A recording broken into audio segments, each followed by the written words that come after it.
Hello and thank you for joining us on Africa Live. I'm Penina Karibe in Nairobi. Look at what's more to come this half hour. Laying the groundwork, France sends troops to Central African Republic. And South Africa beats Kenya 21-12 at Dubai Sevens Rugby Tournament.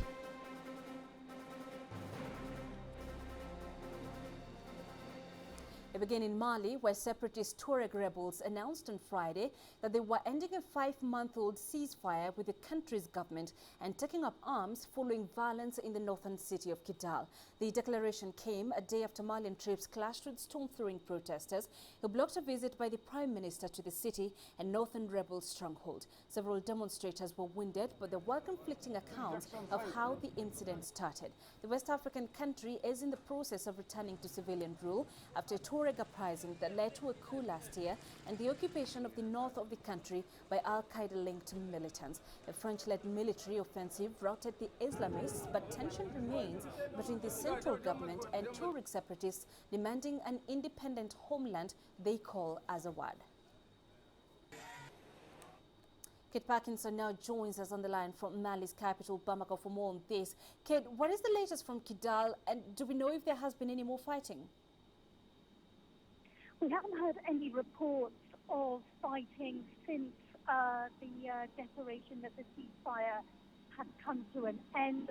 It is very difficult to get information out of Kidal.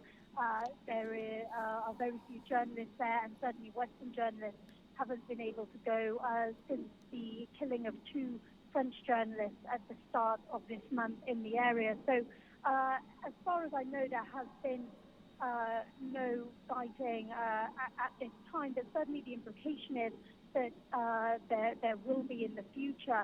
To be fair, this declaration doesn't really change that much. The ceasefire that was agreed earlier this year between the Tuareg separatist groups and the Malian authorities had effectively broken down already. The ceasefire required the rebels to disarm and to stop calling for an independent state. Well, we have seen a resurgence in violence lately in the north of the country, and some of these groups do have links to Al-Qaeda-linked groups. Certainly, the 2 French journalists who were murdered were found riddled with bullets, which just shows that there are still armed groups operating in the area. And we have heard the groups calling for an independent state again. So the ceasefire really had already broken down, but this declaration that they are officially now ending the ceasefire and declaring that they don't want the Malian army in their area does mean that more violence is expected, and it does make the situation even more complicated with the tensions that already exist. And these are long-running tensions between the Malian government and the Tuareg separatists in the northern region of Kidal. Indeed, a precarious situation there. Kate, thanks very much for those insights. Kate Parkinson on the line from Bamako. Now, a Mozambique Airlines flight carrying 34 people en route to Angola has gone missing over northeast Namibia, and authorities were searching a game pack on Saturday for signs of the plane. Flight TM470 from Maputo was bound on Friday for the Angolan capital of Luanda with 28 passengers and 6 crew members on board when it lost contact with air traffic controllers. The Namibian Police Force Deputy Commissioner told the Namibia Press Agency on Saturday that police were searching for the plane in the Bwabwata National Park in the Kavango East region, but so far have found nothing. Mozambican media, which quoted Transport Ministry officials as saying the plane was an Embraer SA-190, said heavy rains had been reported in the region when contact was lost. CCTV's Julie Shai joins us on the line from Johannesburg. Julie, you just came back from that region of Namibia. Can you describe for us the terrain in the Kavango East region where the plane has gone missing?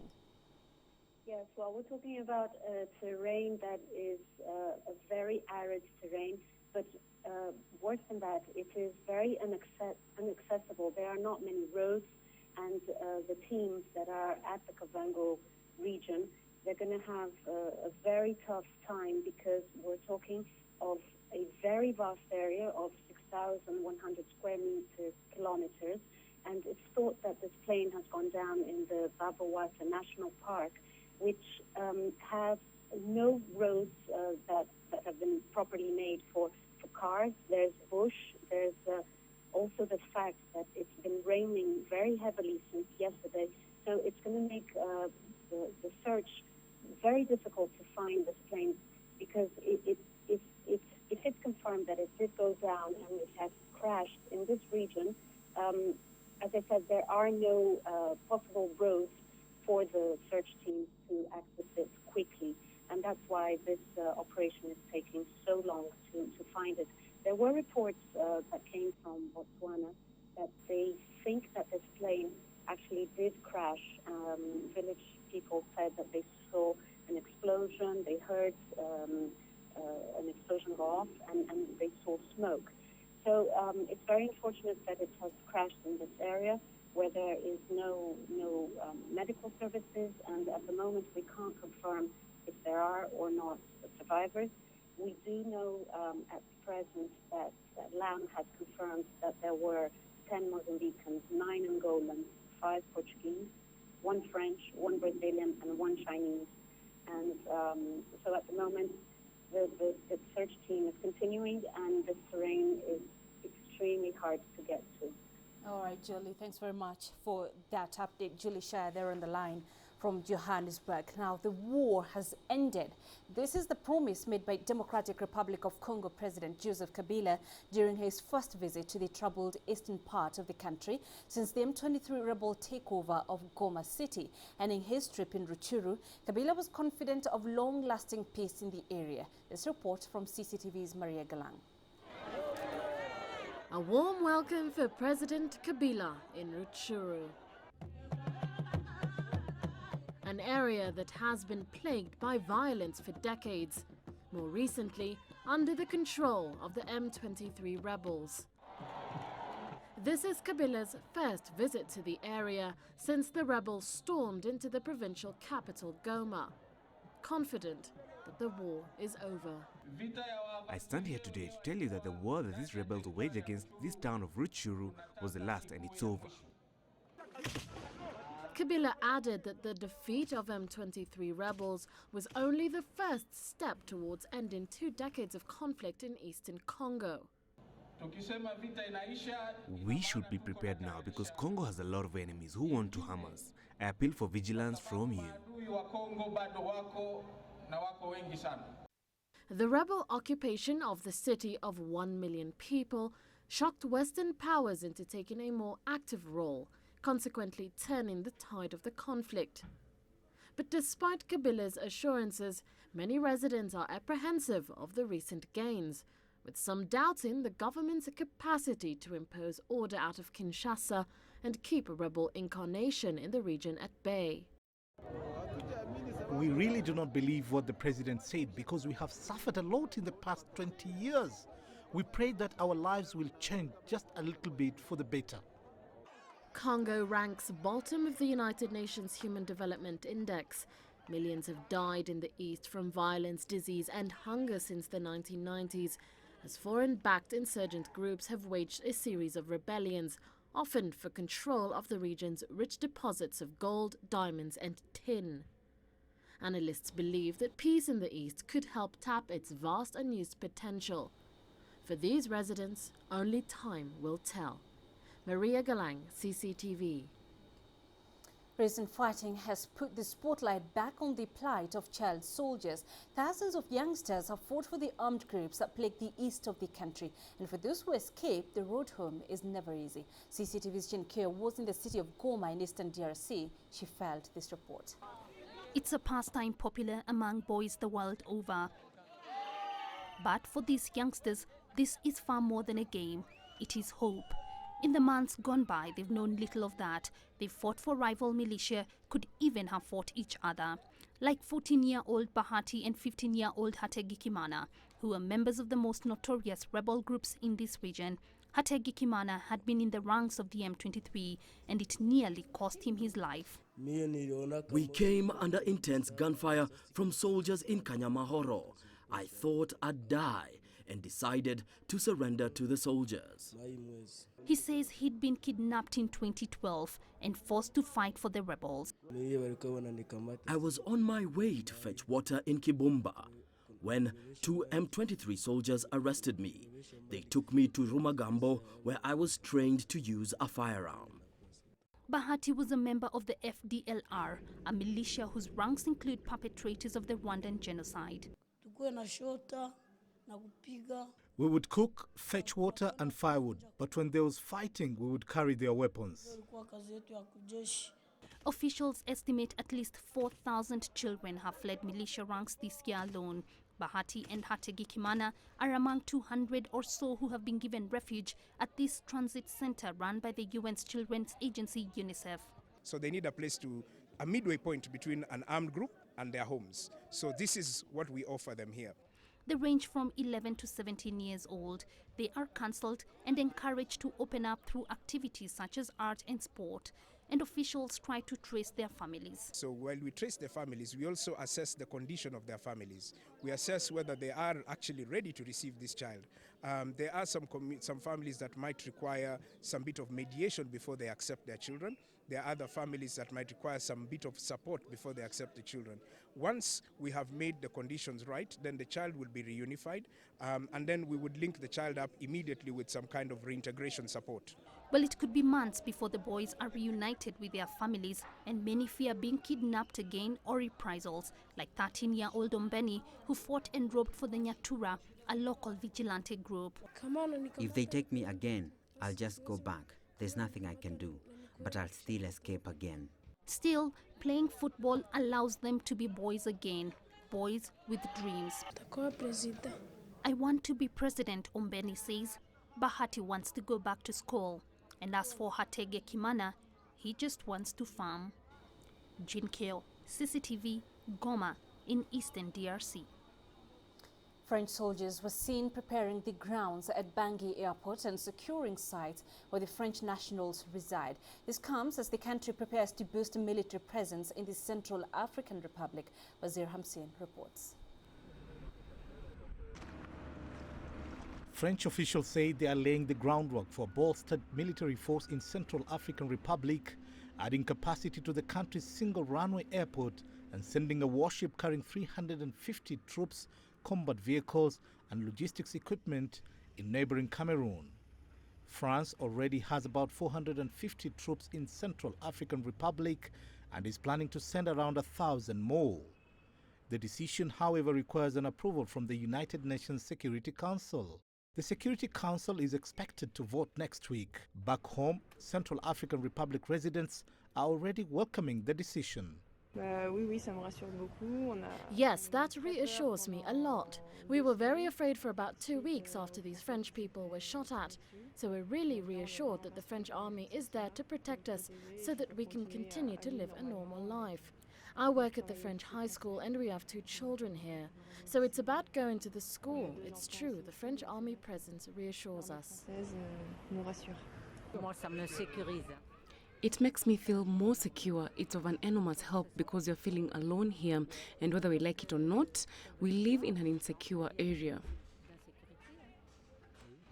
The Central African Republic has been unstable since independence from France in 1960. It plunged into chaos in March after Seleka rebels overthrew the government. A recent UN report blamed the Seleka fighters for much of the chaos in the country. Wazir Hamsin, CCTV. You're watching Africa Live. Let's take a break. Coming up. Impeachment calls. South Africa government denies state fund was abused on facilities at the president's private house. Nobody owns a woman. You are my wife. The moment I go into the water, she's somebody else's woman.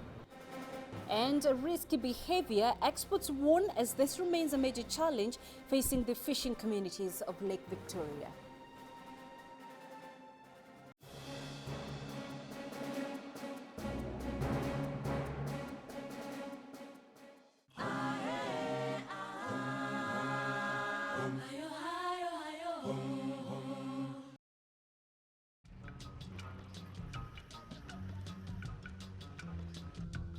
Is Africa's peace architecture changing after the UN Intervention Brigade's victory over the M23 rebels in the eastern DRC? We examine the question this week in Talk Africa.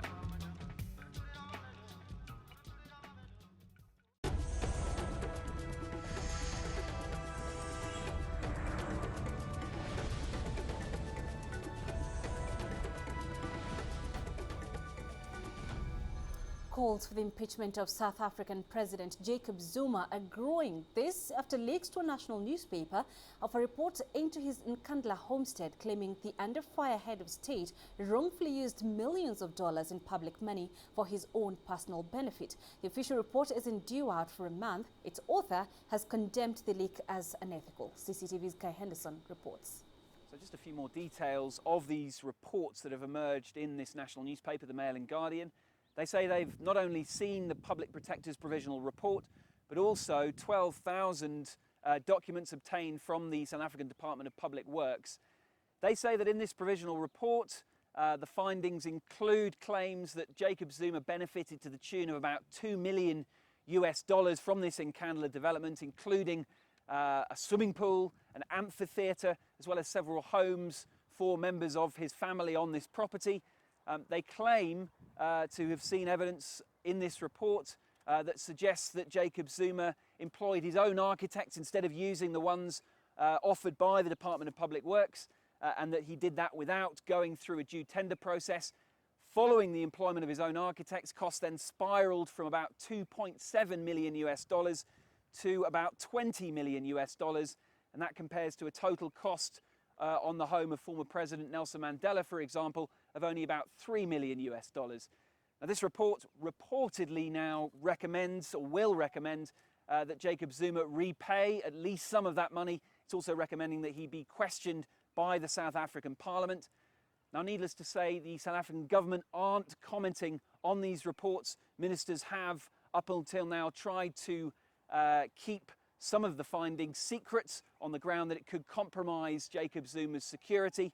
And that happens to be the exact justification that this newspaper, the Mail and Guardian, is using for publishing the results of this provisional report now, although the Public Protector herself has responded to these reports by saying that they're unethical because the government haven't yet added their official voice to its findings, which could affect the outcome.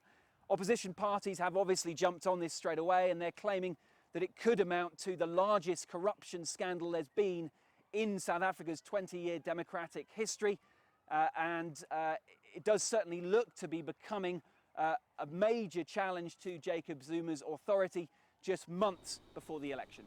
Guy Henderson, CCTV, Johannesburg, South Africa. And following this report, the South African government on Friday denied the media report that the state fund was abused on revamping the president's private house. In a statement, the government communications and information system said, quote, no state funds had been spent on improving President Jacob Zuma's private house at Nkandla. Now let's head to Uganda, where some of the country's fishing communities are inaccessible when it comes to giving treatment for HIV and AIDS. CCTV's Isabel Nakiria has been to visit one such community struggling to cope with the spread of HIV/AIDS. Only about 70 people live on this tiny rocky island on Lake Victoria. For this fishing community, there are no schools or health centers. And while people may seem relaxed, the lack of health provision is a serious problem. The situation here, men have unprotected sex with women even when they know they are HIV positive, but they don't tell you, just because they have their own intentions. Moses Nsubuka tested HIV positive early this year. He's now on medication but can't easily get his refills. The government has boats that it can use to access all the islands, and I believe there are medics too. So I really do not understand why there are places where they do not reach and look forgotten. And that's why fishing communities are among the high-risk groups in Uganda. Because fishermen, nobody owns a woman. You are my wife. The moment I go into the water, she's somebody else's woman. So we want all those what we think are at risk. The moment we find any of them positive, treat irrespective of CD4. About 40% of people who live in fishing communities are HIV positive, according to a survey by Uganda's Ministry of Health. There is very little health services for HIV patients living in the over 60 islands on Lake Victoria. It takes about 50 minutes by motorboat to the nearest health center, and it's a journey not many can afford. The government's target is putting 80% of people with HIV/AIDS in Uganda on treatment. But for patients to get the drugs they need in Uganda's hard-to-reach communities, extra funding will need to be found. Isabel Nakiria, CCTV on Lake Victoria. The United Nations says the government of South Sudan is struggling to establish and extend its authority throughout the country. It is now urging the international community to extend more support to the world's newest nation so the government can extend services to more citizens. Clashes between communities in Jonglei State and ongoing rebel activities have led to loss of lives and displacement. The residents of Jonglei State say the government has not been able to offer them the life they expected upon receiving independence. The government, however, maintains it is doing its best to offer services to all its citizens. That the government has offered an amnesty deal to the last remaining big rebel group, the David Yaya group, and very much hope that leads to the peace, that they are brought in, they are disarmed, and the rebel group is disbanded. But there is also the intercommunal clashes that are also a source of violence and killings. And I think at that, there has to be very active messages coming from the leaders at various levels. The rebels came and killed all the men, beat children and women, and then they looted our home. I'm so lucky to be alive. The government is not doing anything to protect us. Look at the services available at the moment, even if it's not to the expectation, but there is a bit of some development going on. And then I want to also our audience and everybody to know that this country, it's not only for the government. The country is for all of us. And to develop the nation is not the responsibility of the government alone. It is a collective responsibility, and each of us to make sure that our country has to go ahead.